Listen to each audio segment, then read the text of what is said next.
Здравствуйте! В эфире «Настоящее время». С вами Наташа Мозговая. Главное сегодня. Были ли использованы в районе Донецка кассетные боеприпасы? Ведущий британский обозреватель призывает арестовать активы российской элиты на Западе. Все больше россиян просят политического убежища за рубежом. Среди них представители сексуальных меньшинств. Начнем с блока новостей из Праги. Сергей, вам слово. Спасибо, Наташа. Все события дня в настоящем времени из Праги. Я Сергей Дорофеев. Здравствуйте.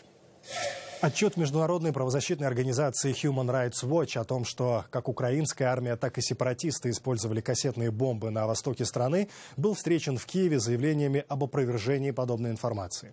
Отмечу, применение этого вида вооружений запрещено во многих странах мира. В интервью нашему киевскому корреспонденту Евгению Солонине спикер Министерства иностранных дел Украины Евгений Парабинис заявил, что заявление Human Rights Watch не имеет под собой никаких оснований. Я хотел бы четко заявить о том, что силы антитеррористической операции никогда не использовали и не используют кассетные боеприпасы. Более того, всеми инструкциями нашим военнослужащим запрещено обстреливать города и жилые кварталы, там, где могут пострадать мирные жители. Мы, конечно же, очень уважаем организацию Human Rights Watch и поддерживаем с ней очень тесное сотрудничество. Но в данном случае те обвинения, которые прозвучали в адрес украинских военных, они не имеют никаких доказательств. Мы в той информации, которая была опубликована, не увидели этих доказательств. И мы также связались с автором отчета Ули Салвангом и спросили, какие доказательства есть у организации о применении кассетных бомб именно украинской армии. Ули, здравствуйте. Здравствуйте. Скажите, чем опасно применение кассетных бомб и почему это оружие запрещено во многих странах мира? Самая главная проблема с кассетными бомбами – это то, что они покрывают достаточно большое место, большую территорию. Так что там это опасно и для боевиков, которые там находятся в этой территории, но и для мирного населения. И это оружие не может отличать между этими двумя типами лицами. Уля, ваш отчет вызвал резкую реакцию в Киеве, которая отрицает применение этого вида вооружений. Есть ли у вас неопровержимые доказательства, подтверждающие, что именно украинская армия использовала этот вид оружия? У нас разные виды доказательства. Мы обнаружили на месте событий там воронки, остатки кассетных бомб. Мы тоже знаем, что где эти кассетные бомбы попали, это было именно где находились боевики, сепаратисты. Но, может быть, самое главное, это то, что у нас есть свидетельство, несколько свидетелей о том, что они видели, что ракеты этого типа были запущены из территории, которая была под контролем украинской армии. Плюс к этому мы поехали на эти места и нашли там остатки таких ракетов, которые показывают, что стреляли именно этими оттуда. Уля, я ничью позицию не занимаю, но всем известен факт, кто следит за развитием событий на востоке Украины, на Донбассе, что сепаратисты достаточно часто используют следующую методику ведения боевых действий. Они как раз наносят удары практически из тех же точек, где и расположены украинские части украинской армии. Для меня нет сомнений о том, что эта территория, откуда свидетели сказали, что запущены ракеты, это было именно под контролем украинской армии. Там были блокпосты очень близко к этой территории. Я уверен, что туда сепаратисты не имеют доступ. Так что это именно для нас очень веское доказательство. Это был Улия Салванг, старший сотрудник международной правозащитной организации Human Rights Watch. Позже в программе «Настоящее время» вы услышите реакцию Вашингтона относительно истории с кассетными бомбами в Украине. На востоке Украины продолжают гибнуть люди, и это несмотря на неоднократные заявления России о готовности посодействовать прекращению насилия. Минский мирный договор продолжает нарушаться. В контексте этих событий страны Балтии выражают все большую обеспокоенность относительно возможной угрозы со стороны России в свой адрес. Об этом пишет редактор журнала «Экономист» Эдвард Лукас. С ним говорила моя коллега Шахида Якуб. Эд, вы очень много пишете, говорите о том, что Россия ведет ревизионистскую политику по отношению к Европе и пытается переписать правила, уже установленные в Европе после Второй мировой войны. На чем основаны такие заявления? Путин хочет изменить правила игры на Западе. Он увидел слабость, которую проявляет Запад, и старается это использовать. Одной из его целей является установление мягкой гегемонии над соседними странами, чтобы там не происходило ничего, что бы не нравилось России. Во-вторых, он пытается изменить правила, установленные Евросоюзом относительно энергетической политики. Это осуществляется с помощью строительства побочных трубопроводов и защиты интересов «Газпрома». И, если говорить более широко, он увидел некоторые противоречия в политике США и Европы и играет по принципу «разделяй и властвуй». И я должен признаться, что пока он берет верх по всем трем направлениям. Какую конкретную угрозу Россия представляет для близлежащих стран? Да, в данном случае речь идет о странах Балтии. Что касается стран Балтии, то, мне кажется, сейчас происходит война нервов. Путину кажется, что НАТО несерьезно относится к балтийским странам. Он думает, что у НАТО нет войск в этих странах, процесс принятия решений занимает много времени, и организация не способна реагировать на гибридную войну, вроде той, что развернулась на Украине. Путин фактически ведет разведку боем и хочет проверить реакцию Запада. Если ответ будет решительным, то он отойдет. Но если ответ будет слабым, то он будет продолжать устраивать провокации. Несмотря на то, что на саммите НАТО президент Обама и другие западные лидеры сделали несколько резких заявлений, Путин понимает, что в течение 18-20 месяцев ничего конкретного не будет предпринято, но если Россия предпримет военную агрессию против стран Балтии, то НАТО отреагирует тем же, и это приведет к серьезной военной конфронтации. Что конкретно западные страны, США, Европейский Союз и НАТО могут сделать для того, чтобы остановить Путина вот сейчас? Что реально может сделать Запад? Это начать копать российские грязные деньги. Это реальный скандал. Путинский режим обворовал россиян на миллиарды долларов. Все эти люди отмывали деньги на Западе, в таких странах, как Австрия, Кипр, Латвия, но прежде всего в Лондоне. Путин и его режим таким образом создали веское оружие подрыва западной системе. Но это не необратимо. Мы, то есть Запад, должны искать эти деньги, замораживать активы, а самое главное — искать и привлекать к ответственности юристов, бухгалтеров, банкиров, всех тех, кто причастен к этим преступлениям. Это станет серьезным сигналом для режима Путина, но самое главное, это станет примером для россиян в том, что мы на их стороне и что мы боремся с преступно коррумпированным режимом Путина. Отмечу, мы также пытались взять интервью у главного советника президента Литвы Йовиты Нелюбшены. Планировали поговорить о том, как Вильнюс сегодня оценивает потенциальную геополитическую угрозу со стороны России. Однако в связи с плотным графиком советника взять телефонное интервью нам в итоге так и не удалось. Отмечу, будем пытаться получить комментарии в ближайших программах. Между тем, некоторые политологи считают, что заявления о потенциальной российской агрессии в странах Балтии надуманы и являются провокацией. Об этом в интервью корреспонденту программы «Настоящее время» Андрею Королеву сказал директор Института политических исследований в Москве Сергей Марков. Россия, конечно, никоим образом не собирается нападать ни на какие страны. Россия хорошо знает, что такое война. Путин прекрасно помнит этот опыт. И, я бы сказал, только мудрость Путина в условиях колоссальной безответственности Обамы, Меркель, Олланда и всех остальных позволяет удерживать от эскалации напряженности. Заявление литовских лидеров является частью вот этой агрессии против России, гибридной войны, которая против нас ведется, которая включает и санкционную войну, и информационную войну, и вот эту вот дипломатическую войну, вот эти агрессивные заявления о кошмаривании России.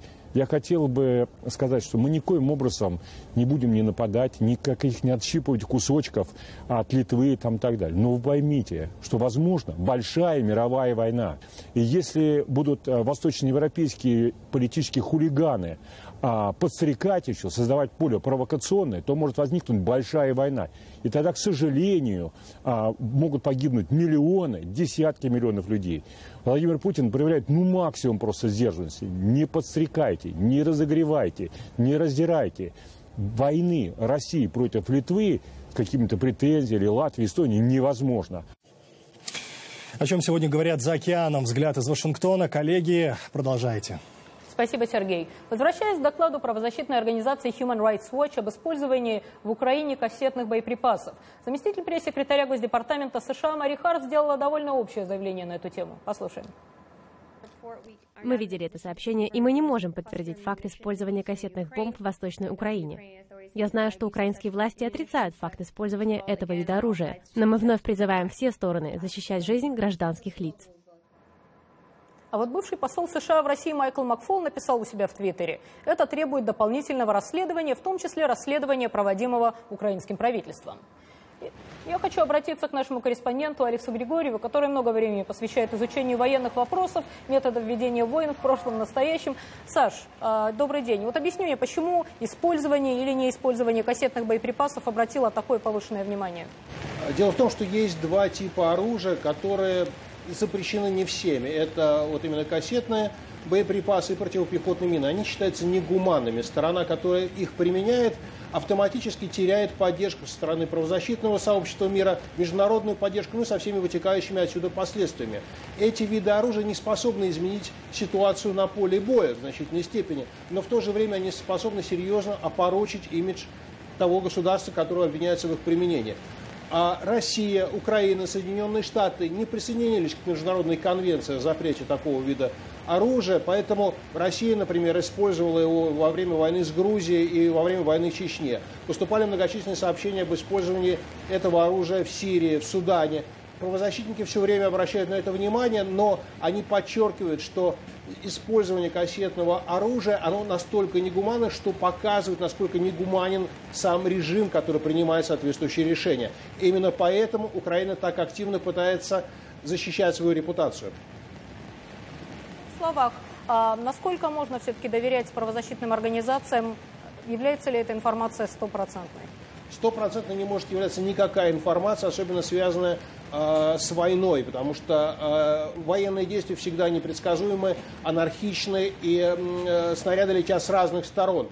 Единственное, стопроцентную гарантию, стопроцентное доказательство может дать серийные номера боеприпасов, которые были обнаружены на месте этих событий. Украинцы утверждают, что последний раз их армия получала эти оружия еще до распада Советского Союза в 1991 году, и что вот эти ракеты, прилетевшие из системы «Смерч», это российского производства, современного российского производства. Это следует проверить и подтвердить независимо. Спасибо. В прямом эфире «Настоящего времени» был наш корреспондент Алекс Григорьев.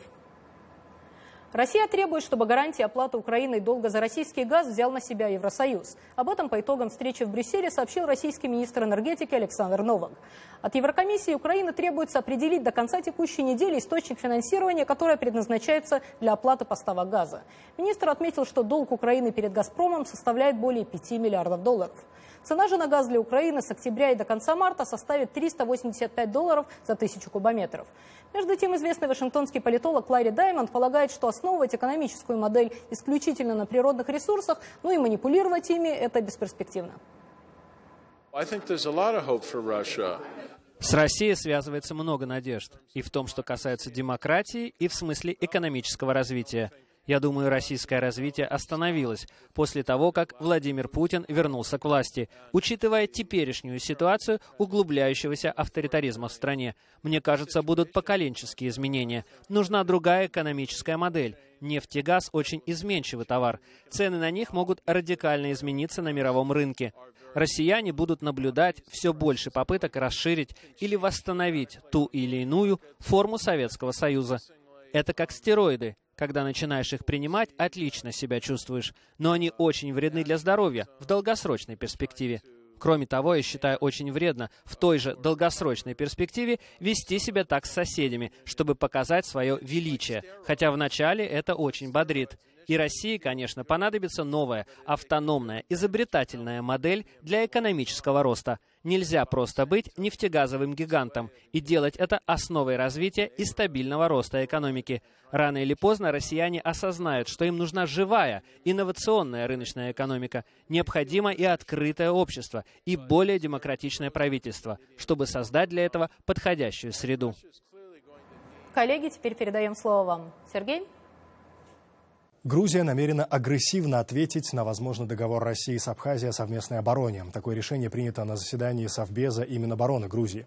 Договор фактически предусматривает интеграцию России и Абхазии. Это отразится на внешней политике. Также речь идет о создании общего пространства обороны и безопасности. Что кроется под фразой «агрессивный ответ»? До эфира мы спросили у министра по примирению и гражданскому равенству Грузии Пааты Закариашвили. Господин Закариашвили, здравствуйте. Ваш коллега, министр обороны, заявил, что все государственные ведомства Грузии будут осуществлять специальный план ответа России, если договор будет подписан. Что конкретно вы собираетесь предпринимать? Специальный план должен быть еще расписан. Было поручено Совету безопасности и управлению кризисами, есть служба при премьер-министре, который должен как раз расписать стратегию и тактику такое действие. Мне кажется, что, по моему мнению, в первую очередь, конечно, должно быть более активным внешнее ведомство Грузии на международной арене. Что показать, что происходит в Украине, это не что-то новое. Это продолжение той политики, которую Россия проводила еще с 2008 года по отношению к Грузии. И чтобы лучше было увидена картина той российской политики, которую Россия сегодня проводит, это более глобально и более всеобъемлющее. Это не просто российско-украинские отношения, а российско-западные отношения, может быть. И это давно началось, как минимум в 2008 году. Почему ответ Грузии такой резкий? Как вы расцениваете вероятность аннексии России, Абхазии по крымскому сценарию? Дело в том, что, конечно, какие-то признаки в этом направлении есть, но все-таки таких неоспоримых доказательств такого нет. Есть разные мнения, поступают разные информации. По крайней мере, я как министр, который занимается внутренними делами Грузии, мне очень трудно следить за... У меня нет достоверной информации, получения вне прессы, скажем так, аналитической службы и так далее. Вы ждете помощи от Соединенных Штатов и НАТО в своем ответе России? Мы уже проходили все это, мы четко видим, что США и Запад максимально стараются помочь как Украине, так и Грузии, насколько они могут это делать, насколько это соответствует их стратегии, их, скажем так, планам. Я думаю, что самая главная поддержка должна быть все-таки укрепление демократизации. По крайней мере, в Грузии мы можем четко сказать, я могу четко сказать, что единственное оружие против России это не танки, а это демократия. Чего в России не хватает? В России танков хватает, а вот демократии не хватает. Через демократию мы можем победить Россию. Что наше общество должно быть настолько внутренне крепко, что противостоять с этим вызовом, который от России идет. Из Тбилиси министр по примирению и гражданскому равенству Паата Закариашвили. Спасибо. Каково мнение другой стороны? Вот цитата из комментария МИД России относительно реакции Грузии на подготовку российско-абхазского договора. Российская Федерация признала Республику Абхазия и Республику Южная Осетия в качестве независимых суверенных государств. Никто не вправе, да и не в силах помешать России и Абхазии совершенствовать свои отношения. Такая перспектива, вопреки утверждениям грузинской стороны, не несет никакой угрозы ни для процесса нормализации грузино-российских отношений, ни тем более для международных женевских дискуссий. В студии программы обозреватель радио «Эхо Кавказа» Кэти Бачаришвили. Кэти, здравствуйте. Добрый вечер. Что предполагает возможный договор между Абхазией и Россией, что Грузия готовит, цитата, такой агрессивный ответ? Я думаю, более всего прежде всего Грузию волнуют два пункта этого договора. Первый — это тот, который предусматривает усиление контроля на границе с Ингурией, собственно, там и так давно стоят российские пограничники, но он будет усилен. И второе — взятие под контроль таможенно-пропускных пунктов в аэропортах и в морских портах, а, соответственно, ослабление контроля на реке Псоу. И второе, и, может быть, это даже первое, это то, что в случае военной агрессии, и это прописано четко в договоре, главнокомандующий будет назначен в Москве. Да, и с абхазского лидера эта функция будет снята.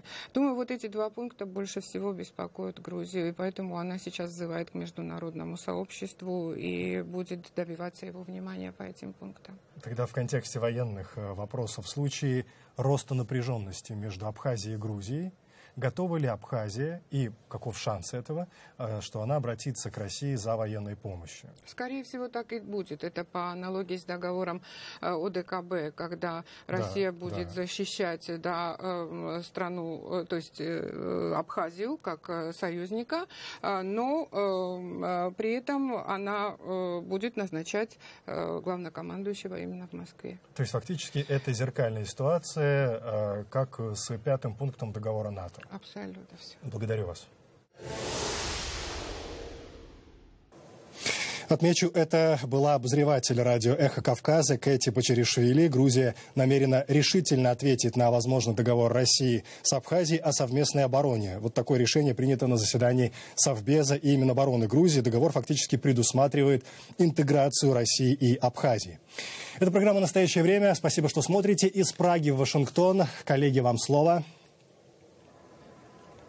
У Макдональдса проблемы. Его квартальная выручка упала на 30%.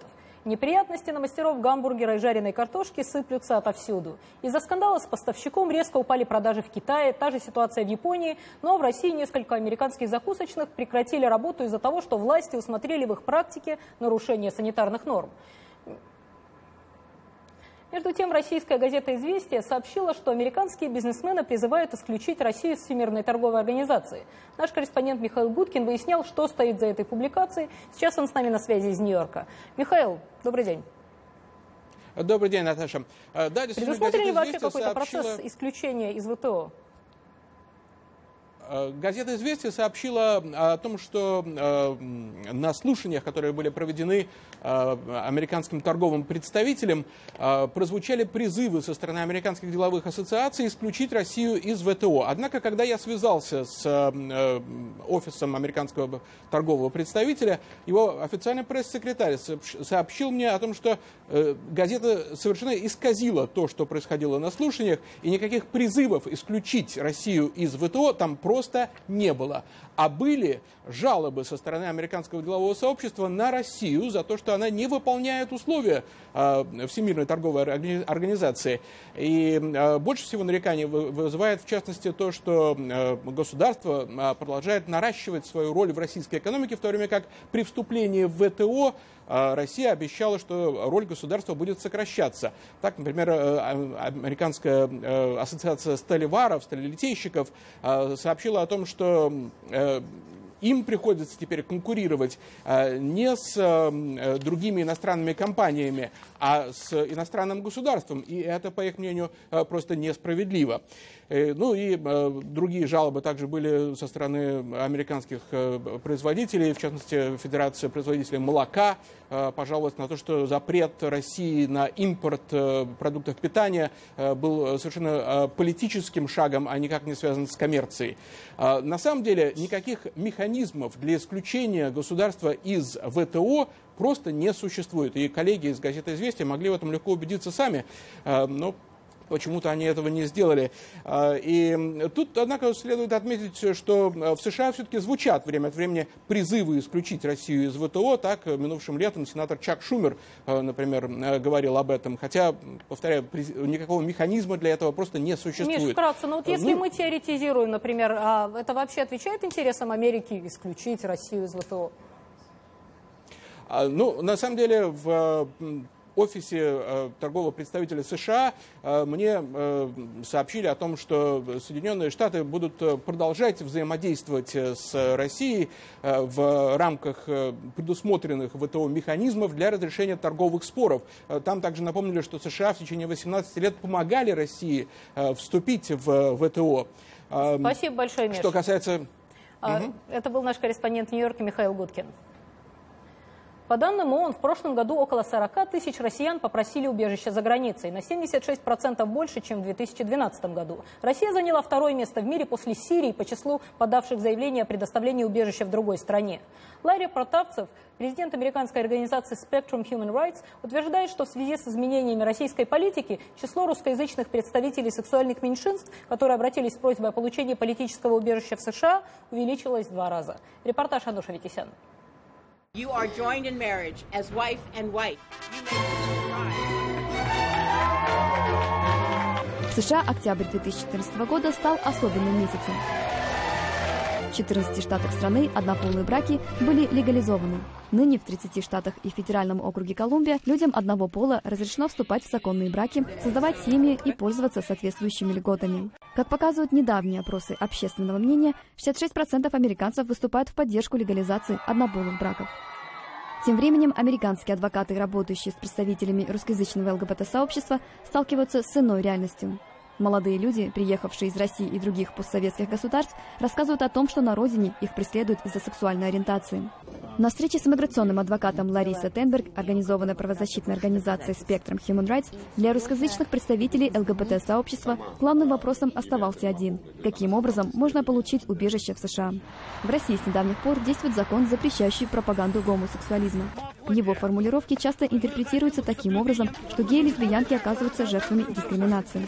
На встречу с адвокатом пришли граждане России, Украины и других постсоветских государств. Бьет рекорды количества граждан России, которые обращаются за политическим убежищем за границей. Трудно определить, сколько россиян решили эмигрировать в связи с текущей внутриполитической ситуацией в стране или внешней политикой России, однако рост числа эмигрантов из России очевиден. Какие клиенты? Члены ЛГБТ-организаций или люди сексуальных меньшинств, которые сюда приезжают из-за того, что их преследовали в стране, они боятся возвращаться обратно. Также здесь, когда они приезжают, они становятся очень активными членами общества по борьбе за права человека. Артем Горбунов приехал в США из Воронежа, где он работал преподавателем немецкого языка. Учил он только взрослых и в частном порядке. Артем говорит, что из-за своей сексуальной ориентации он не мог устроиться работать в школу. Это могло быть опасно для меня, и вряд ли бы я долго там смог проработать, потому что это не единственный случай, когда учителей геев их просто увольняют без определенной причины, потому что считают, видимо, что они опасность, может быть, какую-то несут. Другой участник конференции – журналист из Воронежа Андрей Насонов. Меня в моей родной стране преследуют по мотивам сексуальной ориентации, и, ко всему прочему, я считаю, что у российских властей есть основания преследовать меня по роду моей профессиональной деятельности и моих политических взглядов. Андрей приехал в Вашингтон вместе со своим партнером. Здесь пара, подобно многим другим, смогла реализовать свою давнюю мечту – заключить брак. Эти люди обратились с просьбой о предоставлении убежища в США. Отвечая на вопрос, почему в США, Андрей отметил, что в этой стране уважают права ЛГБТ, соблюдают права человека и предоставляют людям возможность жить лучше. Ануша Евтисян, Андрей Дегтярев, Вашингтон. Эти записи Уотергейта сведут меня в могилу с широкой улыбкой на лице. Так сказал в свое время Бен Брэдли, легендарный редактор газеты «Вашингтон-Пост». Он скончался во вторник на 94-м году жизни. Бывший главный редактор газеты «Вашингтон-Пост» Бен Брэдли умер естественной смертью у себя дома в Вашингтоне в возрасте 93 лет. Именно при его руководстве газета стала одной из самых уважаемых и влиятельных в мире. Он руководил расследованием, которое вели два молодых репортера и которое получило название «Уотергейтского скандала». Именно из-за публикации «Вашингтон-Пост» стало известно о коррупции в администрации президента Никсона, что привело к отставке президента. Это был единственный случай за всю историю США, когда президент прижизненно досрочно прекратил исполнение своих обязанностей. Бывший издатель «Вашингтон-Пост» Дональд Грэм назвал Брэдли лучшим американским газетным редактором своего времени. После ухода со своего поста Брэдли в 1995 году опубликовал мемуары под названием «Хорошая жизнь», а в прошлом году президент США Барак Обама вручил ему президентскую медаль свободы. В распространенном администрацией заявлении Обамы Брэдли назван истинным журналистом, который считал журналистику общественным благом, жизненно необходимым демократии. Роль Брэдли в Уотергейтском скандале была увековечена и в кино. Главного редактора «Поста» в фильме «Вся президентская рать» сыграл актер Джейсон Робертс. На этом у нас все. Увидимся с вами завтра, чтобы рассказать настоящие новости в настоящем времени. Программу подготовили «Голос Америки» в Вашингтоне и «Радио Свобода» в Праге. Следите за главными событиями дня и читайте аналитику на сайте нашей программы Current Time TV. Сергей? Мы благодарим коллег в Вашингтоне и всех наших зрителей. Смотрите нас в социальных сетях и в эфире своих национальных телеканалов. Настоящее время вновь наступит уже завтра вечером. Я Сергей Дорофеев. Всего доброго. До свидания.